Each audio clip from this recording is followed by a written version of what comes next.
Everybody's asking me, I'm going to call him PaulieWalnuts. Okay, I'm going to turn it into more of a odd joke because I am going to post the video where you hear him laugh about threatening me. They want to know how, you guys want to know how I met him, and this is where it gets in real, and I feel like you can't talk to your employer because it's a conflict of interest. Paul knows my boss, the young man, Christopher. You'll hear me say that plenty of times. We won't call him a kid. We don't want him saying I'm age shaming. The way I met PaulieWalnuts was I walked in for my shift, and he's being way too personable. And he says, "Oh, you're the new guard." And he sizes me up, right? And I understood that he was sizing me up because the first thing he did was mention how he knows Christopher, the young man, which is supposed to be my boss, who's 25.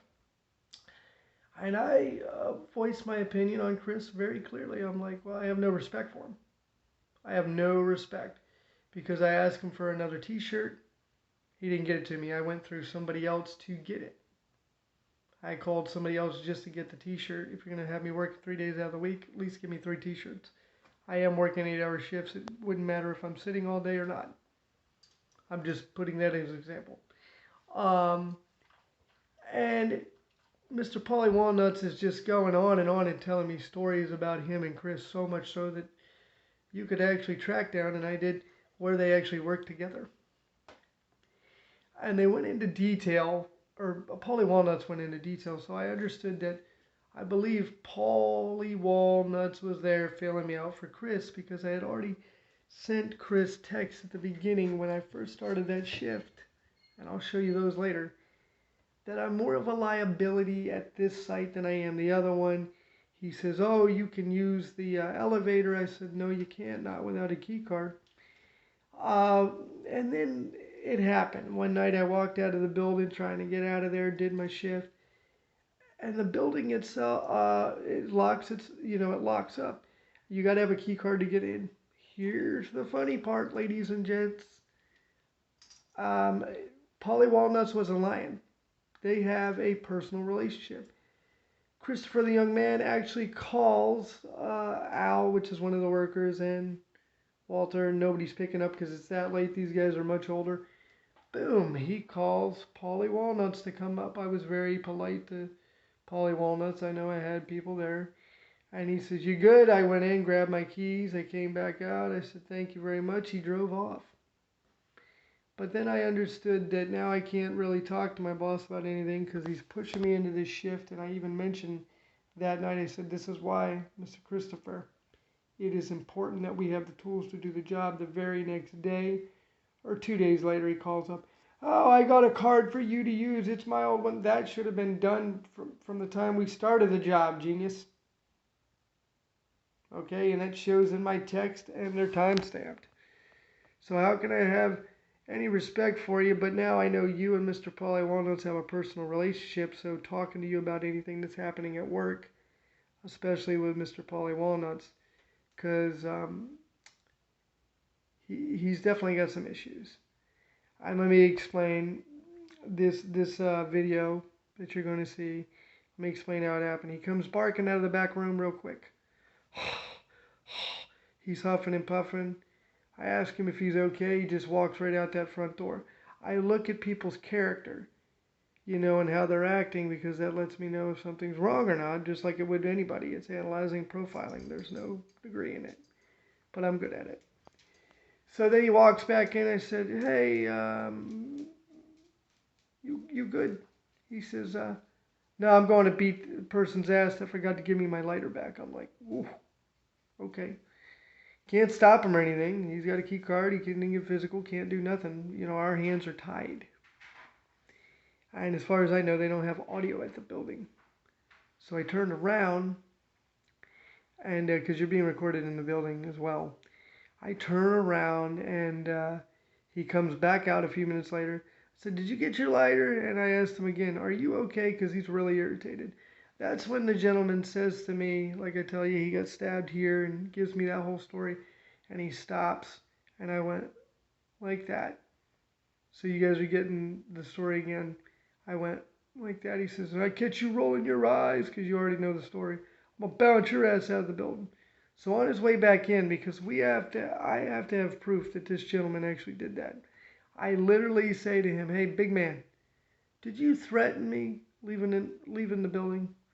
He says, and you hear him clear as day. It was a joke, so we know that most of his threats, because he thinks he can do it, because he knows, surprise, surprise, Chris the young man personally, that he can try to play it off. I said, "No, it wasn't. You may be as big as an ox, but I'm not scared of you." Because I have to let him know, if you notice, it's always the big guy that has a problem with the little guy, or vice versa. Me, I'd give my life for PaulieWalnuts if it meant saving him. Just letting you know, like, my job is to protect the people and the building, but the people first, so you guys know.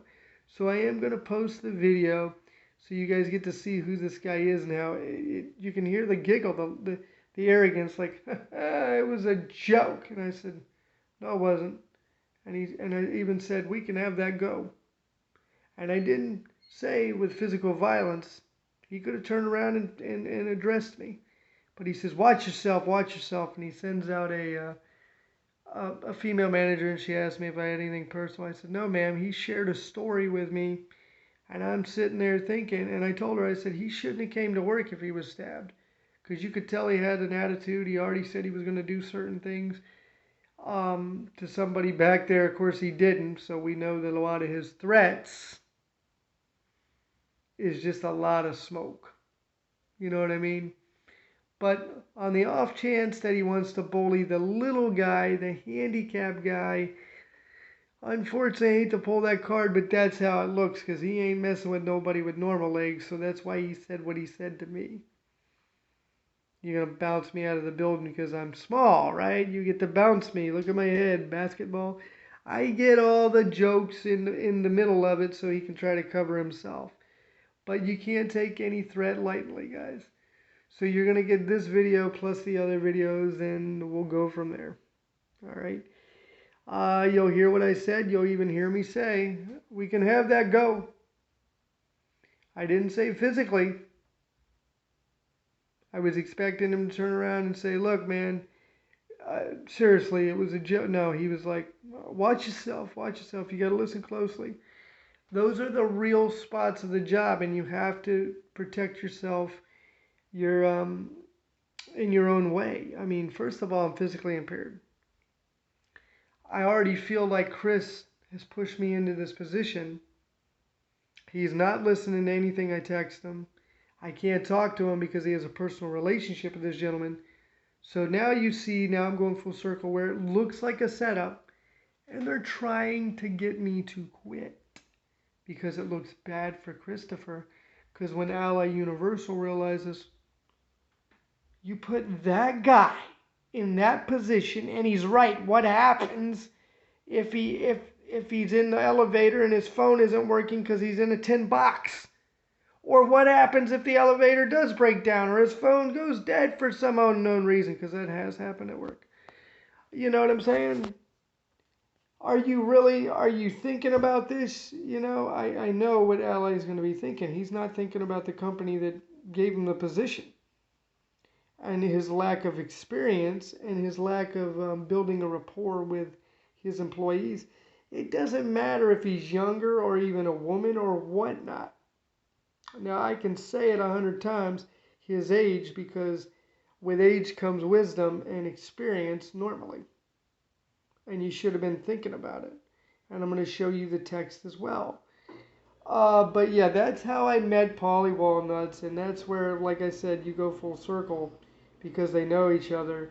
It was eventually going to come down to something. And that was just me doing my job, saying, "Hey, are you okay that day?" and everything, inspired with Mr. PaulieWalnuts.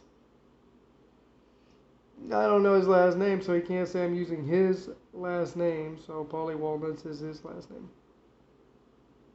And so, yes, you guys will get the video, and I will show it to you, and may it go wherever it goes.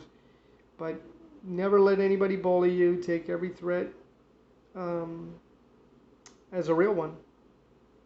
And hopefully I don't know how you guys are going to see it, but after I've explained it to you and everything, and you'll see the text where I say, not if we don't have a card, you'll know that it's all true. So with that being said, have a wonderful one. All right, that's how I met the gentleman. I don't hold any personal vendetta against PaulieWalnuts or Christopher. I just wish that both gentlemen could do better, because even PaulieWalnuts said, "Hope you have a good life, because let me tell you, you little criminal," you know. And I mean, come on. He called me that last night, and I'm like, because he wants to know where it's posted, the video he's gonna sue. You can't sue somebody after you threaten them, and I work in the same business you do